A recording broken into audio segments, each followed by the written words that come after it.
завръщане.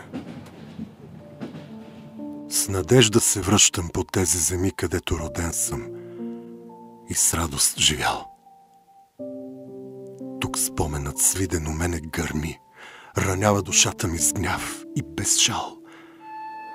Гнездо до Балкана е свило селце, забравено днес от властта и от Бог. Разруха и смърт са пред мен на лице, селцето превърнали в грозен, див слог. Отляво Балканът, огромен, красив. Отдясно полето, зелената шир, селцето умряло и аз полужив в средата на този излишен всемир. Дворове и къщи сред бурени спят, тревата превзела е църква, мегдан, училище, гробища, дето лежат и мама и тате и чакат Иван. Завърна се блудният син от горбет. Сега съм богат, имам много пари, но бих предпочел да съм беден поет, назад да се върна минутка дори.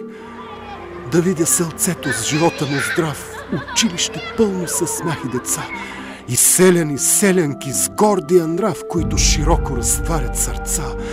Да чуя скърбящ или радостен глас, как мъртъв изпращат и срещат живот, как гайда пищи и кавал в ранен час умилно ме буди да лея пак пот.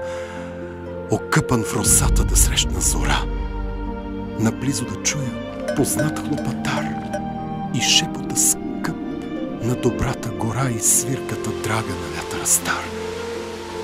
Да чуя как в църквата попът чете, как в кръчмата пее последен бедняк, да видя на пейка жена как плете, как пада прилежно над къщите мрак, как селска девойка и момък вървят ръка за ръка подир скромни мечти.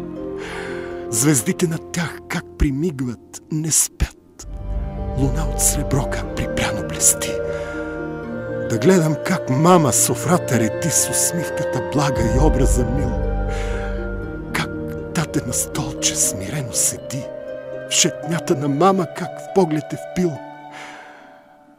Стоя аз до гроба им, кротнал в треви, над него тъгува вековен чинар, с листата си сякаш слова той мълви. На мама и тате единствен другар, сълзите се стичат на воля, без пир, скръпта ме изгаря, ридая на глас. Почивайте, скъпи родители, в мир. Синът Иван е отново при вас. Стопиха се в залеза сетни лъчи. От нейде изприпка красива сърна.